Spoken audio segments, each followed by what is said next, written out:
Hi everyone, in front of me I've got CROSSCALL Core M5 and let me share with you how to change this navigation type with the buttons to the gestures.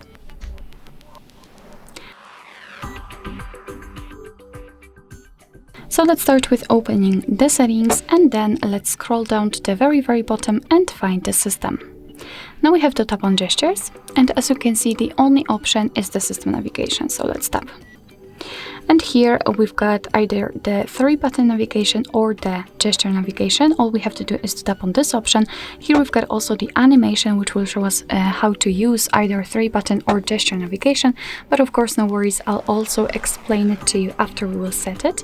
What's more, we've got here the navigation layout, so you can decide whether you want this left hand back or a right hand back. You can customize it if you decide that you want to stick to the 3-button navigation. So let's tap on the gesture navigation. And as you can see, instead of the 3 buttons, we've got this line, which is responsible for some gestures. Of course, as I said, I'll show you in a second. We've got also this settings icon, and basically here we can decide whether we want to use the digital assistant and how we want to use it, and the back sensitivity. And to be honest, I highly recommend to get back to this particular option after a while of using the gestures. So you will be able to decide whether you need this back sensitivity to be higher or lower. So you can simply change this area. And thanks to this you can change the sensitivity. Alright, so in order to get back to the previous page, just like by using the back button, we have to swipe our finger from the side to the center, and we can do it from the left side or the right side. If you can see this arrow, simply release the finger, and as you can see we've got the previous page. And the same situation from the right side.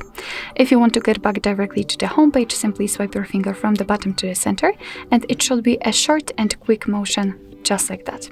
And in order to open the recent, so just like tapping on the square icon, we have to swipe our finger from the bottom to the center again. So repeat the gesture, but this time elongate it and hold your finger somewhere here, like that. And after releasing the finger, you can see that here we've got the recents.